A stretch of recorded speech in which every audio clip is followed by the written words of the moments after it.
नमस्कार दोस्तों। पूरी कहानी एक बार जरूर पढ़ें। जब एक वेश्या ने एक ज्ञानी व्यक्ति को बर्बाद किया, फिर उस ज्ञानी ने अपना अनुभव बताया। एक नगर में एक ब्राह्मण के घर एक बेटे का जन्म हुआ जिसका नाम अजामिल रखा गया। अच्छे घर में जन्म लेने और साधु संतों के बीच रहने की वजह से अजामिल में कई गुण थे, जैसे वेदों को जानने वाला, सत्य बोलने वाला, स्वयं से रहने वाला, माता पिता की सेवा करने वाला, ब्रह्मचर्य का पालन करने वाला और भगवान विष्णु का भक्त। उसके जीवन में सब कुछ सही चल रहा था। वो यज्ञ, पूजा, जप तप में लीन रहता, लेकिन एक दिन अजामिल वन में लकड़ी और फूल लेने गया तो उसने देखा एक शराब पिया हुआ आदमी एक वेश्या से यौन संबंध बना रहा है। अजामिल उस आदमी और वेश्या को देखने लगा।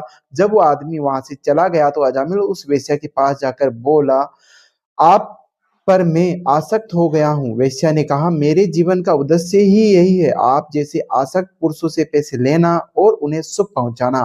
अजामिल ने कहा, पैसे संपत्ति तो मेरे पास बहुत है।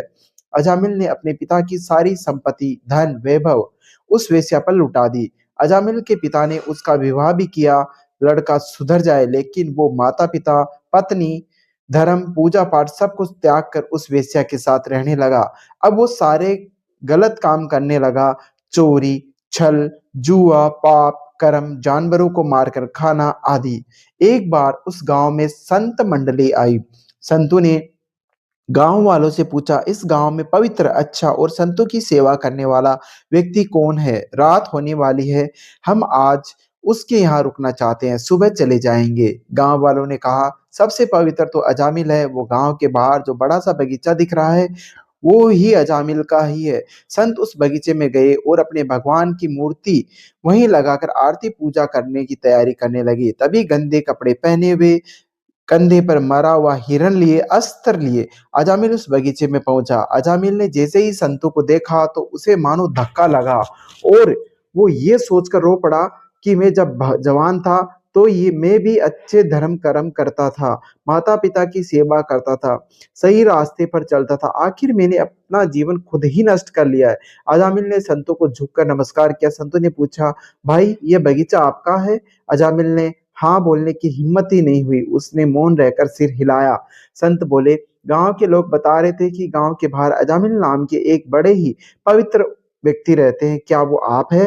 अजामिल ने कहा, प्रभु आप लोगों के साथ मजाक किया है, मैं पवित्र नहीं, बड़ा ही नीच हूँ, धर्म छोड़कर पाप कर रहा हूँ, वेश्या के मल जैसे भोजन से पेट भरता हूँ, जानवरों को मारता हूँ, मेरे जैसा पापी और भ्रष्ट कोई ना होगा। संत बोले, भाई अब रात होने को है, हमने अपने भगवान की प्रतिमा यहाँ रख दी, हम रात भर यहाँ भजन कीर्तन करेंगे और सुबह चले जाएंगे, भले ही हम आपके यहाँ का भोजन नहीं करेंगे। अजामिल संतों के चरणों में गिर गया और बोला, क्या अब भी मेरा उद्धार हो सकता है? क्या मेरी जिंदगी बदल सकती है? संत बोले, हाँ, भगवान तो आके श्वास तक बदलने का अवसर देते हैं। संत बोले, जैसा कि हम देख पा रहे हैं, बहुत जल्द तुम्हें उस वेश्या से एक बेटे की प्राप्ति होगी, तुम उसका नाम नारायण रख देना। बस अब यहाँ से जाइए, आपका मंगल होगा, हमें अपनी साधना करने दो। ये सुनकर अजामिल चला गया और कुछ महीने बाद उस वेश्या ने एक बेटी को जन्म दिया जिसका अजामिल ने नारायण नाम रखा। अजामिल अपने बेटे नारायण से बहुत प्रेम करने लगा, उसे गोद में लिए खेलता और अपना बहुत सा वक्त उसी के साथ बिताता। एक दिन अजामिल बिस्तर पर था और उसे महसूस हुआ कि उसकी श्वास उखड़ रही है, उसकी मौत आ रही है और उसे यमराज के दो भयंकर दूत दिखाई दिए। अजामिल को बेटे से प्यार था, उसने सोचा मरने से पहले अंतिम बार बेटे को देख लूं, इसलिए अजामिल ने जोर से पुकार लगाई, नारायण। नारायण पुकार लगाते ही भगवान विष्णु के दो पार्षद आए। उन्होंने यमराज के दूतों से कहा, अब तुम इस जीवन को स्पर्श करने का अधिकार खो चुके हो। यमदूतों ने भगवान विष्णु के पार्षदों से कहा, अजामिल बहुत ही नीच और महापापी है, इसने जीवन में हर क्षण पाप किया है, इसने भगवान को नहीं पुकारा बल्कि अपने बेटे नारायण को पुकारा है। भगवान विष्णु के पार्षद बोले, चाहे इसने पुत्र के बहाने से नारायण कहा हो, लेकिन जो भगवान का नाम पुकारता है उसके करोड़ों जन्म के पाप भी नष्ट हो जाते हैं। इसके बाद यमदूत लौट गए। दोस्तों, बहुत से लोगों ने ये कथा सिर्फ यहीं तक पढ़ी व सुनी है, लेकिन कुछ विद्वान इसके आगे भी कथा बताते हैं जो इस तरह है। उसके बाद अजामिल को समझ आ गया मैं कितना गिर चुका था, उसके बाद भी भगवान ने मुझे बचा लिया। फिर अजामिल ने सारे पाप कर्म छोड़े, घर, वेश्या, पुत्र सबका त्याग करके वो हरिद्वार जाकर जप, तप, भक्ति करने लगा और उसने अपना पूरा जीवन भगवान विष्णु की भक्ति में लगा दिया। अब जब उसकी मौत हुई तो उसे लेने भगवान विष्णु के पार्षद आए और उसे बैकुंठ धाम ले गए। वो मुक्त हो गया। दोस्तों, अब अजामिल के जीवन की कुछ कीमती अनुभव और बातें समझते हैं। यदि आप जवानी में इन गलतियों को करने से खुद को बचा लेते हो तो आपका जीवन बर्बाद होने से बच सकता है, वरना आपको कोई नहीं बचा सकता, क्योंकि इस मन में अच्छे अच्छों को बर्बाद किया है। आप अभी नहीं समझे तो आपको निश्चित ही बर्बाद करके रहेगा ये आपका मन। अब अजामिल का अनुभव सुनो। नंबर 1, तुम्हारी वासना कभी तृप्त नहीं होगी। वासना तुमसे ये सब कुछ छीन लेगी। जब वेश्या को देखकर मेरे मन में वासना जागी तो मुझे लगा सिर्फ यही वेश्या मुझे सुख पहुंचा सकती है। इस वेश्या को भोगे बिना मेरा जीवन ही व्यर्थ है। मेरे मन में मानो मेरी सारी समझ में पर्दा डाल दिया हो। मेरे मन ने जिस वासना को सुख समझा वही वासना मेरे जीवन का सबसे बड़ा दुख का कारण बनी। वासना ने सबसे पहले मेरा आत्मसम्मान और आत्मबल छीना। फिर वासना ने मेरी अच्छी दिनचर्या, अच्छे कर्म, अच्छे नियम छीने। फिर मेरे माता पिता, पत्नी सब कुछ मुझसे छीन लिए। आपको लगता है आपका ये खुद पर बहुत काबू है? आप जब चाहे किसी बुरी आदत को छोड़ सकते हो, तो ऐसा कभी नहीं होने वाला, क्योंकि कोई बुरी आदत या वासना पहले मन को सुख देती है, फिर धीरे धीरे वो तुम्हारी आदत और मजबूरी बनती है, जिसे भोगे बिना तुम जी नहीं पाओगे। फिर अंत में वो वासना या बुरी आदत तुम्हें भय, शर्म और बर्बाद कर देगी। तुम अच्छी तरह जानते हो तुम अपने जीवन में मन की मानकर बर्बादी की दिशा में आगे बढ़ रहे हो, फिर भी तुम अपने आप को नहीं रोक सके।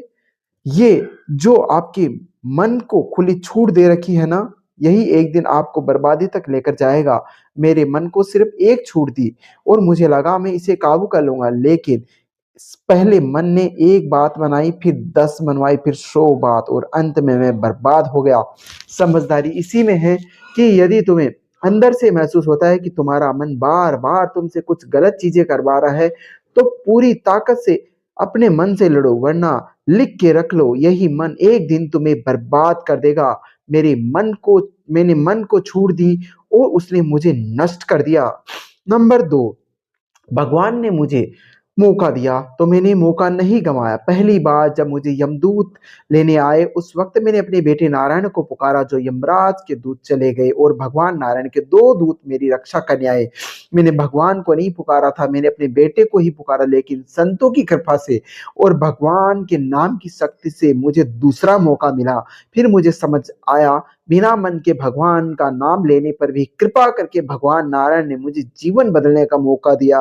अब मेरी जिम्मेदारी थी कि एक बार मिले इस मौके को मैं व्यर्थ ना करूं। मैंने मौका नहीं गंवाया, मैंने खुद को बदलना शुरू किया, मैंने साधना तपस्या भी की, तभी मेरा जीवन बदला। यदि आज भगवान ने तुम्हें बदलने का मौका दिया है, समय दिया है, तो उस मौके का फायदा उठा लो, क्योंकि भगवान की कृपा वायु की तरह है, जो कि बहुत कम देर के लिए चली है।